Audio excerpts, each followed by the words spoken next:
Wana youth, amheshimu wazazi wenyu. Bwana Yesu asifiwe. Amheshimu wazazi wenyu. Unajua kwa nini nasema hivyo? Kuna watu hapa nyumbani kwao hawajajengewa nyumba yao. Boys, I'm talking to you. Nyumbani haujajenga nyumba yako. Hata kama umejengewa na mzazi. Hiyo nyumba sio ya kufanyia kila kitu chenye unataka. Hiyo nyumba ni ya kukaa hapo kama mtu mwenye angali bado kwa mzazi. Wewe umepewa tu nyumba ulale. Girlfriends wote hii dunia unataka wakae kwa hiyo nyumba. Who are you? Hatuta entertain such youth. Umepewa tu mahali pa kulala. Haujapewa mahali pa kuoa. Si umalize shule kwanza. Kama umetosha mboga, ambia mama, mimi maisha yangu nimeanza kujitegemea. Tafuta chakula, oa mwanamke. Kwa nini unajificha ficha naye? Anatoka saa 11 asubuhi. If you are right, kwa nini anatoka mapema? So mlete basi hapa kwa mama, mwambie salimia madhe.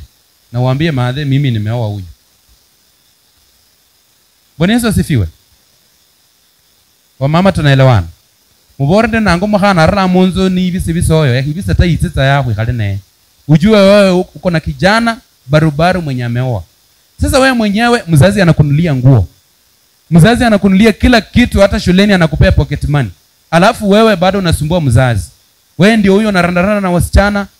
And let me tell you, those ladies and girls you are messing with, you are causing problems to your life. Do you know why? Siku itafika tu. Unafikiria wasichana wa saini kama wa kitambo. Cheza tu. You know ladies have control over men. Unafikiria wakati utaenda kulala naye atakwambia utumie protection. Siku itafika tu. I'm sorry to say this. Nilikuwa nafikirianga hii kanisa iko na watoto, haifai kuambiwa maneno makubwa. Watu wako hapa wakubwa, mniruhusu tu niseme. Bwana Yesu asifiwe. Vijana wako hapa ndani wanapewa wasichana mimba kwa sababu anajua kwa kanisani anaogopa, anaenda kuambia msichana atoe mimba. Alafu unakuja hapo nataka turuke hapo. That's why hata hamtaki kuruka. Unaogopa. Tuamba nienruke nyana kwizo kana ningwira ase matimo nikarole mwenzi. Wacha kurandaranda na watoto, wacha kurandaranda na bad doers, wacha kurandaranda na watu ambao hawana mwelekeo. Mimi sitaacha kuambia, leo acha niwaambie. Kijana yeyote mwenye haja kuwa tayari kuoa na ni boyfriend wako, be rest assured, lazima atakuacha. Hiyo nayo mark somewhere. Wacha hiyo uongo yenye mnadanganyana, wacha mimi nikimaliza shule, hata wewe uende umalize shule, tutapatana. Hakuna kitu kama hiyo. Hao watu wazima wenye unaona hapa ndani ukiuliza, mtu mwenye hata walikuwa naye wa kwanza, hata wajui yako wapi. Huyo kijana anakudanganya, wacha kulala na yeye. Wacha kumpa roho yako. Kuna mtu amefunza hapa akasema, mtu aulindaye hakuna kitu chema. Ilisema nini? Matthew chapter 26 ama ilikuwa nini? Proverbs 4:23. Proverbs 4:23 niliona mtu akisoma hapa leo. Kwamba moyo wako ni kitu cha thamani sana. Love comes from your heart. Wakati unakuwa na maboyfriends mnasema mnapendana. Alafu sasa hutawahi penda mwanaume.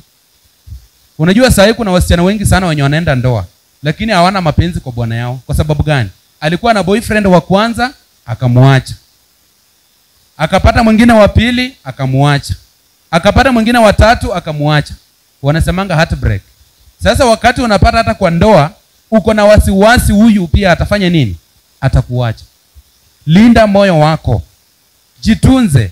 Hii si kwa sababu tu ya wokovu, kwa sababu ya maisha yako pia wewe mwenyewe. Bwana Yesu asifiwe. Ukienda kufuatilia nitakupa hapa, nitakuonyesha vile P2 inafanya kazi.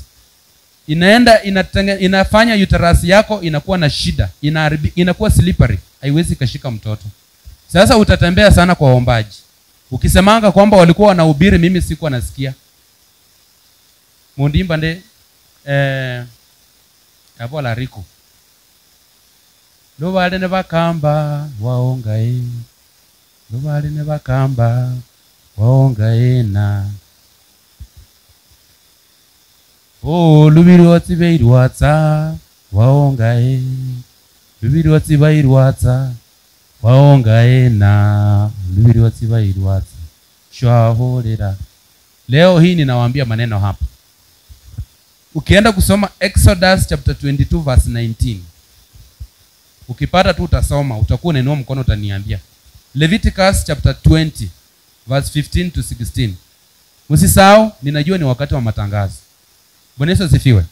Lakini kwa sababu sina wakati mwingine kugombana na wewe, wacha nikueleze. Sababu niko hapa mara moja tu. Exodus chapter 22 verse 19. Leviticus chapter 20 verse 15. Ukipata unaanza kusoma haraka. Alafu Kumbukumbu chapter 27 verse 21. Tukisoma hizo tatu, nitakuwa nimemaliza chenye nilikuwa nataka kuambia. Haraka Exodus chapter 22 verse 19. Kitabu cha Kutoka.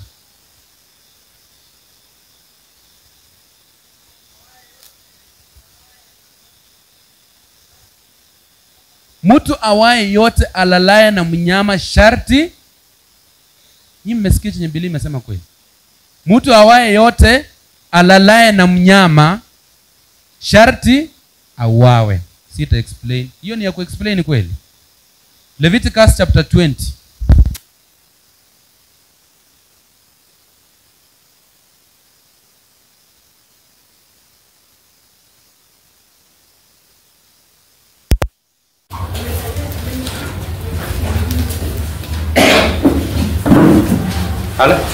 Mambo ya Walawi 20:15 inasema, mwingine atafuta Kumbukumbu. Kama mwanaume akikutana kimwili na mnyama, ni lazima uawe. Na pia lazima mnyama huyo afanye nini? Najua hujawahi soma hiyo. Leo ninakushtua tu. Ninakupea tu kionjo. Lakini ukikuja kwa youth conference, hiyo topic niko nayo mtaipata kwa ukubwa. Kwa hivyo ninakuonyesha tu yale ambayo utapata kwa youth conference. Umesoma mpaka 16. 15 to 16. Rudia tu tena. Huko kwa ladies ndio watanisomea Leviticus Kumbukumbu 27:21.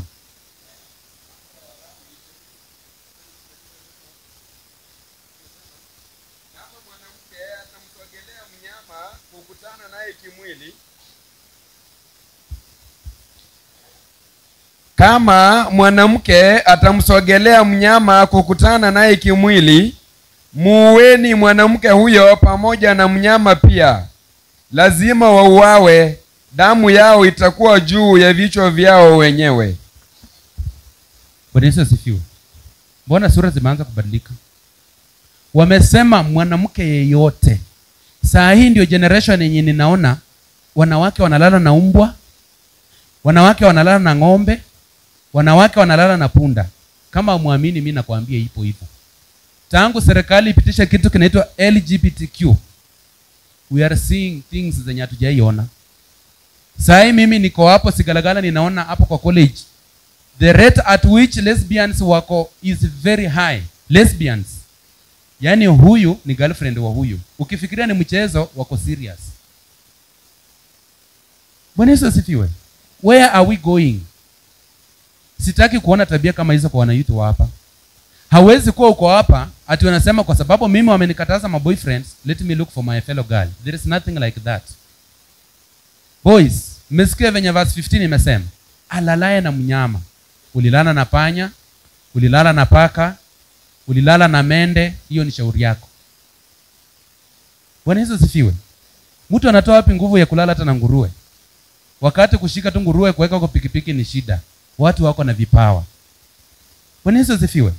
Watu wako na vipawa. Na wacha nikwambie, hilo pepo lenye linakaa ndani yako linakutingisha, lazima uliambie litoke. Bwana Yesu asifiwe. Na nataka sisi wote tuseme litoke. 1 2 3. Tena hilo pepo lazima litoke. Vijana wameshikwa, wametekwa nyara. Hawataki kukaa maisha ambayo watu wamekombolewa. So leo hii nimekupa tu habari kidogo kwamba mambo yenye naona ikiendelea, kanisa letu haliko sawa. Hatutasoma Kumbukumbu, lakini nataka niwaambie hivi. Kama uko hapa kanisani, ukae ukijua kwamba watu wenye wameokoka wanakaa tofauti na watu ambao hawajaokoka. Uache kuambia watu kwa sababu mimi siwezi kuwa na girlfriend. Unaanza kulala na ng'ombe, unaanza kulala na mbuzi. Tafadhali jiheshimu. Ambia hilo pepo lenye linakukaribia liondoke, likuache uwe huru. Bwana Yesu asifiwe. Kama umekaa karibu na msichana mwambie you are my sister. Na kama umekaa karibu na kijana mwambie you are my brother. Twende?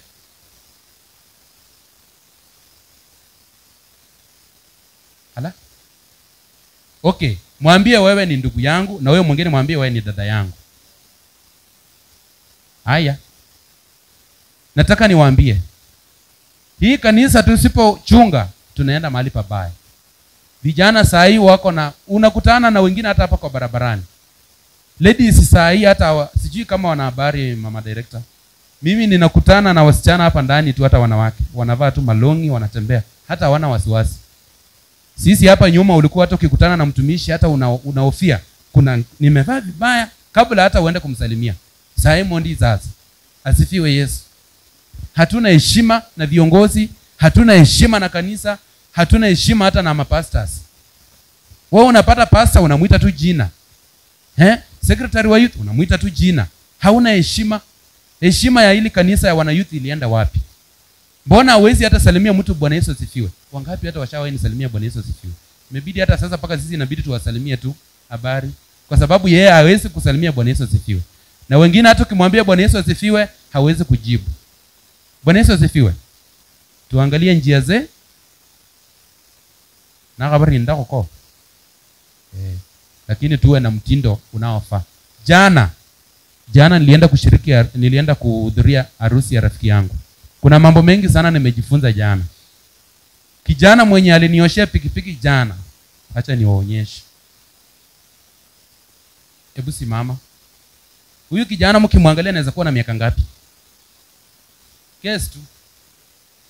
13, 14. Kijana kama huyu ndiye alinioshea pikipiki jana. Vijana wangapi hapa wanaweza fanya hivi?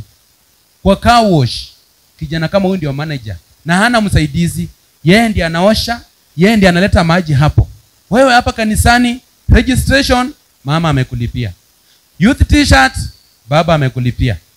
Tunaenda wapi? Mbona hatuna vijana wenye wako na bidii? That's why ukisema tunataka tufieke huku nje, inabidi kiongozi aseme vijana wadogo kama hawa wafanye nini? Waende nyumbani. Inafaa watoto wote tu wajue kazi, nyinyi si watoto, nyinyi watu wakubwa. Bwana Yesu asifiwe. Kandoshi sawa nao. Kanda la Hambishi Youth Conference. Hiyo siku ikifika ukimiss, utakuwa umemiss mambo mazuri kama haya. Lakini leo acha nikutahadharishe. Enda nyumbani ukitetemeka ndani ya roho yako. Lile jambo lenye umekuwa ukifanya na nimelizungumzia, uende waache. Mbarikiwe.